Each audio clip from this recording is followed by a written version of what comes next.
ଆରେ ପୁଅ ଜଗୁ, ତୁ ଜିଦ୍ଦି କରନି। ଆମ ପାଖରେ ଏତେ ଟଙ୍କା ନାହିଁ କି ମୁଁ ତୋ ପାଇଁ ଆଳୁ ପରଟା କରିପାରିବି। ମାମା, ତମେ ତ ମତେ କହିଥିଲ ଯାହାବି ମୁଁ କହିବି ମତେ ଆଣିକି ଦବ, ହେଲେ କିଛି ବି ଦଉନ। ବାବାରେ, ମୁଁ କ'ଣ କରିବି କହ? ତୁ ତ ଜାଣିଛୁ ବର୍ଷା ଝଡ଼ରେ ଆମ ଦୋକାନଟା ଭାଙ୍ଗିଗଲା। ପୁଣି ଥରେ ତିଆରି କରିବି ବୋଲି ମିଟୁ ସାହୁକାର ପାଖରୁ କିଛି ଟଙ୍କା ଧାର ଆଣିଛି। ଆଜି ଆମର ଗୋଟେ ଗୁପଚୁପ ଦୋକାନ ଖୋଲା ହବ।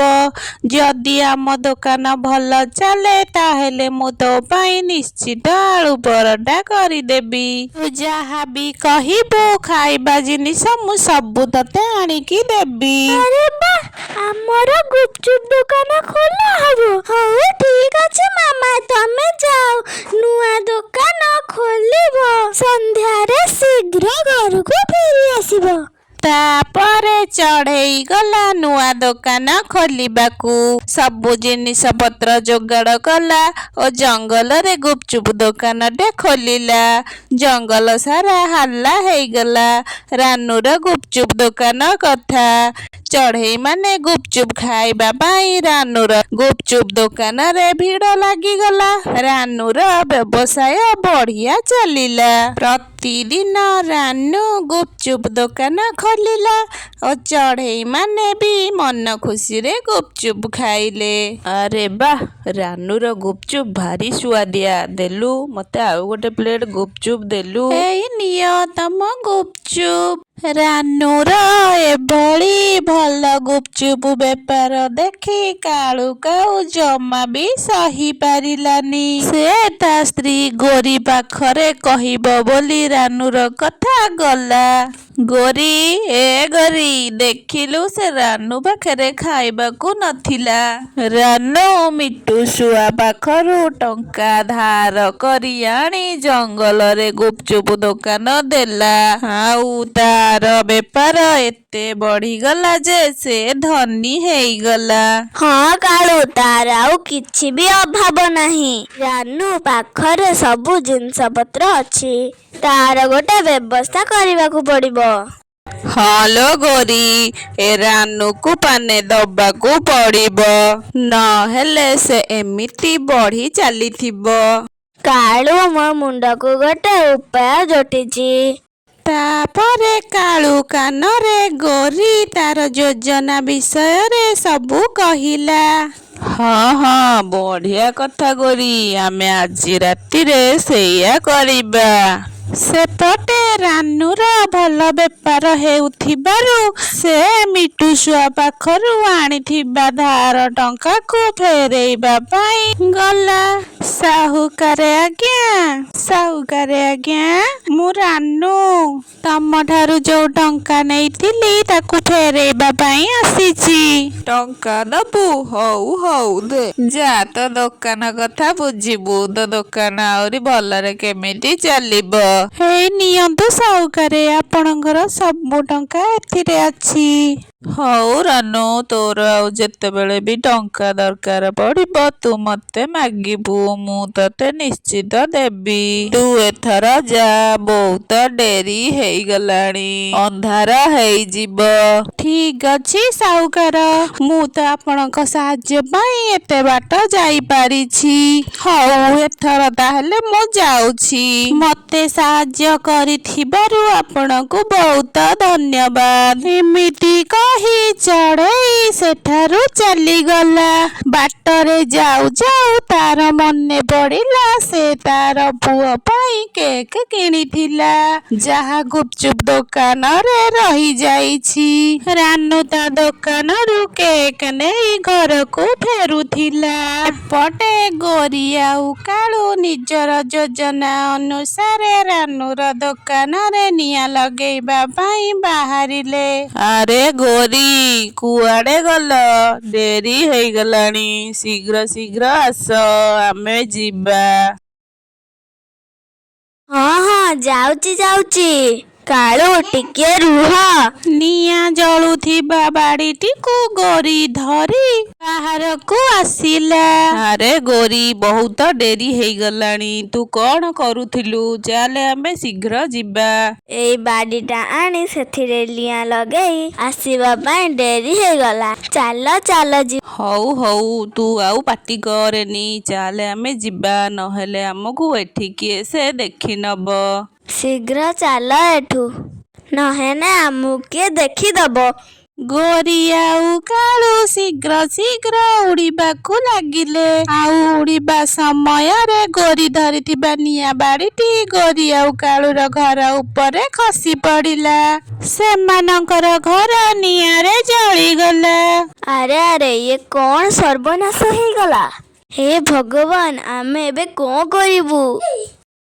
ହଁ ଲୋ ଗୋରି, ଆମର ସବୁ ଜିନିଷ ପତ୍ର ଜଳିଗଲା। ଆମେ ଏବେ କଣ କରିବା? କୁଆଡ଼େ ଯିବା? କୋଉଠି ରହିବା? ରାନୁ ଘରକୁ ଫେରୁଥିଲା। ସେ ଦେଖିଲା କାଳୁର ଘର ଜଳୁଛି। ସେ ଗୋରି ଆଉ କାଳୁ ପାଖକୁ ଆସିଲା। ଆରେ କାଳୁ ଭାଇ, ଏସବୁ କଣ ହେଇଗଲା? ତମ ଘରେ ନିଆଁ କେମିତି ଲାଗିଗଲା? ରାନୁର କଥା ଶୁଣି କାଳୁ ଓ ଗୋରି ଚୁପ୍ ରହିଲେ, କିଛି ବି କହିପାରିଲେନି। ହଉ ହଉ କାଳୁ ଭାଇ, ଗୋରି ଭଉଣୀ, ବ୍ୟସ୍ତ ହୁଅନି, ମନ ଦୁଃଖ ବି କରନି। ଏଇ ନିଅ କିଛି ଟଙ୍କା। ତମେମାନେ କାଲି ସକାଳେ ନିଜ ପାଇଁ ଆଉ ଗୋଟେ ନୂଆ ଘର କରିଦବ ଓ କିଛି ଆବଶ୍ୟକ ଜିନିଷ କିଣିଦବ। କିଛି ଆବଶ୍ୟକ ପଡ଼ିବ ଯଦି ମତେ କହିବ। ମୁଁ ଏଥର ଆସୁଛି, ବହୁତ ଡେରି ହେଇଗଲାଣି। ଗୋରି ଆଉ କାଳୁ ନିଜକୁ ନିଜ ଲଜ୍ଜା ଅନୁଭବ କଲେ ଓ ମନରେ ଶପଥ ନେଲେ ଆଉ କେବେ ବି କାହାରି ଅନିଷ୍ଟ କରିବେନି। ଗୋଟିଏ ଜଙ୍ଗଲରେ ନାଲୁ ନାମରେ ଗୋଟିଏ ଚଢ଼େଇ ଆଉ ତାର ସ୍ତ୍ରୀ ନାଲି, ପୁଅ ଜଗୁ ରହୁଥିଲେ। ସେମାନେ ଭାରି ଗରିବ ଥିଲେ। ନାଲୁ ଜମିରେ ଚାଷ କରି ନିଜର ପରିବାର ଚଳାଏ। ବୁଝିଲୁ ନାଲି, ଏ ବର୍ଷ ଜମା ବି ବର୍ଷା ହେଲାନି। ଫସଲ ସବୁ ନଷ୍ଟ ହେଇଗଲା। ମୁଁ ବି କିଛି ବୁଝିପାରୁନି। ଆମେ ଏବେ କେମିତି ଚଳିବା?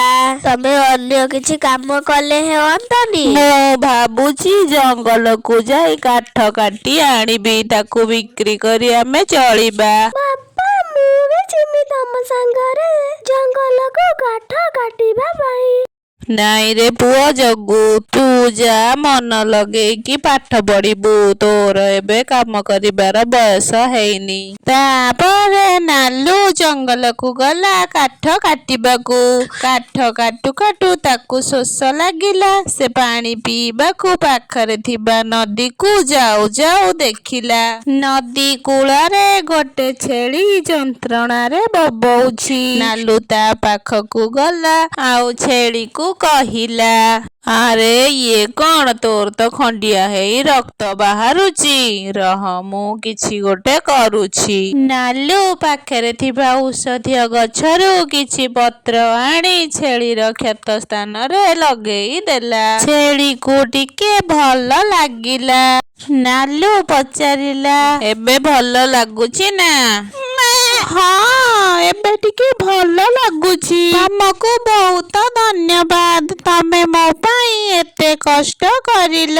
ହଉ ହଉ, ଏଥର ତୁ ଏଠି ବିଶ୍ରାମ କର। ମୁଁ ଏବେ ଯାଉଛି, ବହୁତ ଡେରି ହେଇଗଲାଣି। ନାଲୁ କାଠ ନେଇ ଘରକୁ ଫେରିଲା। ତା ପରଦିନ ସକାଳେ ନାଲୁ କହିଲା, ନାଲି, ଏ ନାଲି, ମୁଁ ଜଙ୍ଗଲକୁ ଯାଉଛି କାଠ ଆଣିବା ପାଇଁ। ହଉ, ଆଜି ଜଙ୍ଗଲରୁ କାଠ ଆଣି ବିକ୍ରି କରି କିଛି ଖାଦ୍ୟ ଆଣିବ। ଘରେ କିଛି ବି ଖାଇବା ନାହିଁ। ଠିକ ଅଛି, ମୁଁ ତାହେଲେ ଏଥର ଯାଉଛି। ଜଙ୍ଗଲରୁ କାଠ ନେଇ ଶୀଘ୍ର ଶୀଘ୍ର ପଳେଇ ଆସିବି। ତାପରେ ନାଲୁ ଜଙ୍ଗଲକୁ କାଠ ଆଣିବା ପାଇଁ ଗଲା। ଝରଣା ପାଖରେ ସେ ଛେଳିକୁ ଦେଖି ସେଠାକୁ ଗଲା।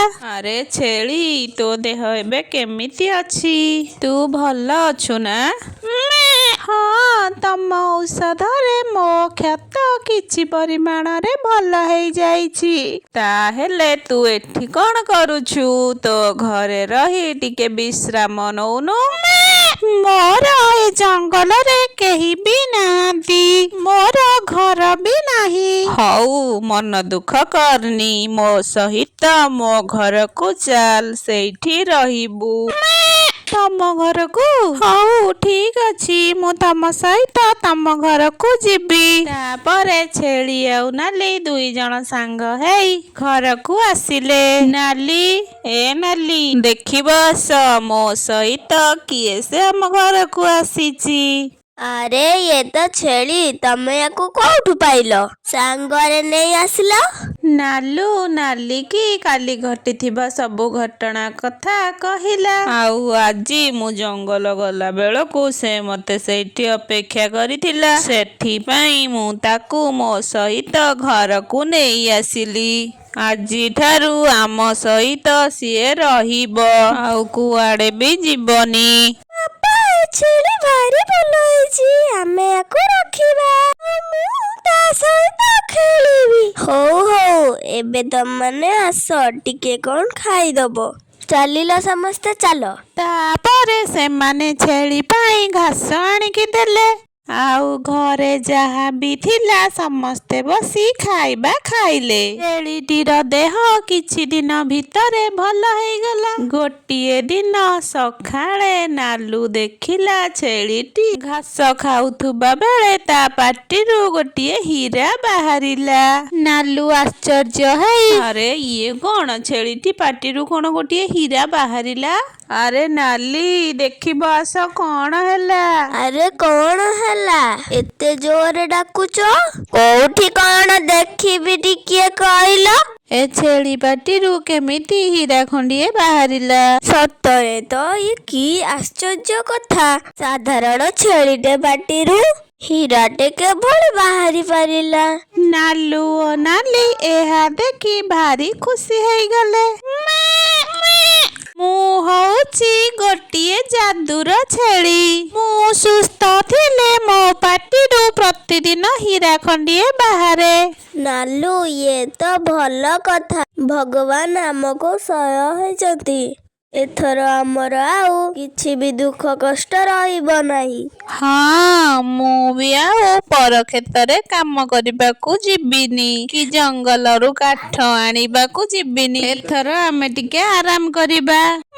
ହଁ ଚଢ଼େଇ, ତମ ମାନଙ୍କର ମନ ବହୁତ ଭଲ, ସେଥିପାଇଁ ତମେ ମାନେ ମତେ ସାହାଯ୍ୟ କରିଲ, ଆଉ ମତେ ଘରକୁ ନେଇ ଆସିଲ।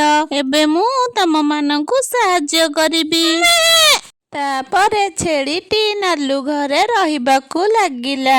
ନାଲୁ ପୁଅ ସହିତ ଖେଳିଲା, ଆଉ ପ୍ରତିଦିନ ସକାଳେ ଗୋଟିଏ ଗୋଟିଏ ହୀରା ଚଢ଼େଇ ମାନଙ୍କୁ ଦେଲା, ଯାହାକୁ ବିକ୍ରି କରି ଚଢ଼େଇ ମାନେ ଧନୀ ହେବାରେ ଲାଗିଲେ। ନାଲୁ ଓ ନାଲିର ପର ଉପକାର ଗୁଣ ଯୋଗୁ ସେମାନେ ଛେଳିଟିକୁ ପାଇପାରିଲେ। ତାପରେ ଚଢ଼େଇ ମାନେ ଆଉ ଛେଳି ଗୋଟିଏ ଜାଗାରେ ଖୁସିରେ ଖୁସିରେ ଦିନ କାଟିଲେ। ଧନ୍ୟବାଦ।